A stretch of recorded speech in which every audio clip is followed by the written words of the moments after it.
Assalamu alaikum class. Up till now, we have been discussing about adding data elements in a binary tree or traversing a binary tree. In today's lecture, we will discuss how to delete some nodes or some data from binary tree. As is common with many data structures, the hardest operation is deletion. Once we have found a node to be deleted, we need to consider several possibilities. Case 1 is very simple. If the node is a leaf node, it means it has no child, no left or right child, then it can be deleted straight away. If the node has one child, then the node can be deleted after its parent adjusts a pointer to bypass the node and connect to in-order successor. Suppose if we want to delete a node containing value 4, then we have to adjust the right subtree pointer in the node containing value 2 to the in-order successor of 4. Now before deleting 4, we will connect the child node 3 with the parent node 2. After linking child node 3 with the parent node 2, now we can delete node 4. The case 3 is bit complicated. When the node to be deleted has both left and right subtrees, the strategy is to replace the data of this node containing the smallest data of the right subtree and recursively delete that node. For example, if in this tree we want to delete node containing number 2. Now node 2 has both left and right child. The first step is to locate the in-order successor of node 2. What is a successor node? The node in the right subtree that has the minimum value. In this tree, in-order successor will be the leftmost node in the right subtree of node 2. The in-order successor will not have a left child because if it did, that child would be the leftmost node. In this tree, the leftmost node in the right subtree of node 2 is 3. So 3 is the in-order successor. After we find the leftmost node in the right subtree of the node containing number 2, we copy the data of this leftmost node 3 to the node to be deleted with number 2. So the concept here is not to delete but replace. After replacing the data of the leftmost node, the next step is to delete the leftmost node containing value 3. Next step is to delete the leftmost node containing value 3.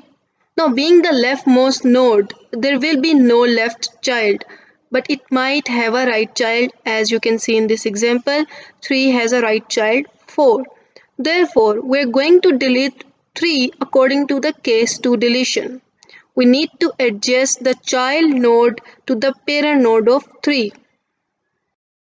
After linking child node 4 with the parent node of 3, that is 5, now we can delete node 3. Remember that number 3 has been copied in the node 2. This way we will delete the node having both left and right subtrees.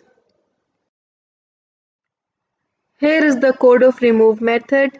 Keep in mind there are 3 cases of deletion. The name of this method is remove. The return type of remove method is a pointer to tree node. The argument list contains 2 arguments, the pointer to tree node pointing to the root node of the tree and an integer info containing the value of the node to be deleted. We will call remove method recursively. So this is a recursive function. The remove function is divided into 3 parts. The first part is shown here. This part will find the node that is to be deleted. Inside the function, we will create a temporary variable t of type tree node pointer. This if-else structure will find out the value that need to be deleted.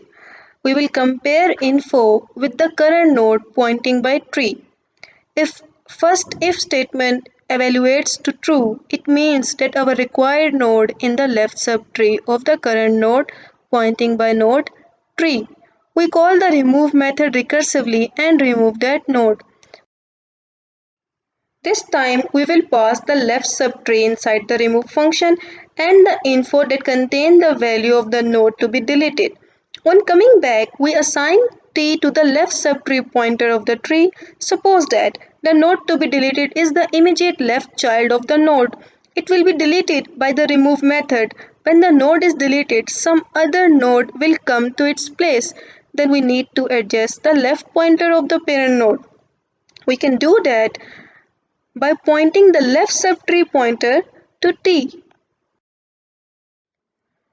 Else if the value of info is greater than the current node pointing by tree pointer, then the node with info value should be in the right subtree of the current node.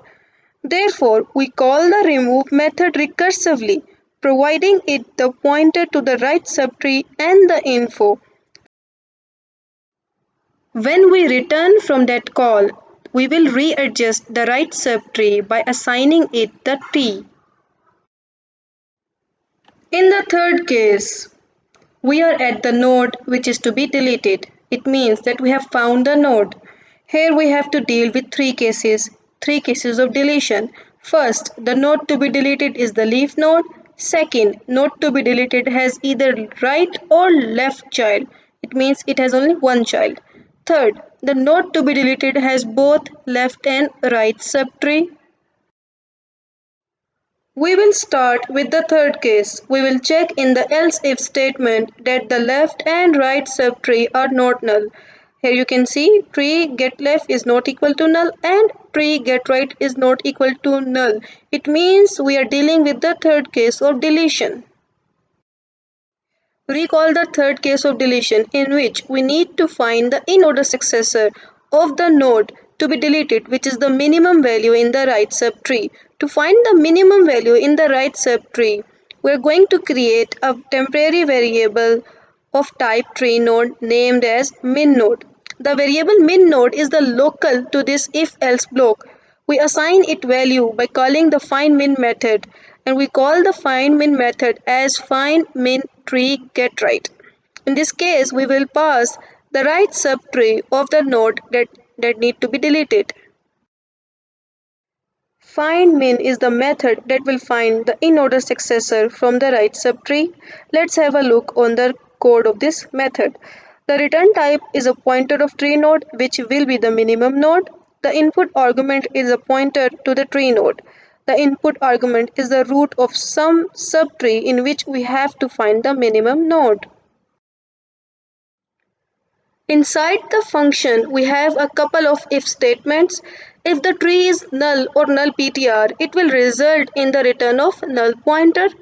If the left child of the tree node is null, then the tree will be returned. In the end, we are calling find_min recursively, providing it the left subtree as argument. Here we are looking for the leftmost node, and the leftmost node will not contain a left child, because if it has a left child, then it will not be a leftmost node. The leftmost node is the node which either does not have a left child or its left pointer is set to null or null PTR. This method will works the same way. It looks for the left node having left pointer null, and this is the node with the minimum value, and it will be returned. So find_min method will return the minimum node, and it will be saved in the variable named as min node. Next step is to replace the value of the node to be deleted with the value of the min node, and the node to be deleted is now pointed by the tree pointer. And we do this by setting the tree pointer info with the info of the min node. Now we have to delete the min node. For this purpose, we will call the remove method recursively, and we will pass the right subtree and the value of the min node. And the node returned by the remove method is stored in the temporary variable t. On coming back, we will assign t to the right subtree of tree. We do it due to the fact that the tree has to readjust after the deletion of the node in the right subtree. This else part will deal the other two cases of deletion. The one when the node to be deleted is the leaf node, or the other in which the node has either left or right child. We will deal with these two cases together in this else part. Inside the else part, we create a temporary variable node to delete and assign it to the tree. Now we have to check whether this is the leaf node or has either left or right child. If the left subtree of the tree is equal to null, then we will assign the right subtree to the tree. Else if the right subtree of the tree is equal to null, then the tree will be replaced by the left subtree. In the end, we will make the tree equal to null or null ptr. We have stored the pointer in the variable named as node to delete. So this statement will release the memory reserved by the node that need to be deleted by using the delete keyword. This is it. This remove method that remove the node recursively is handling all the three cases of deletion.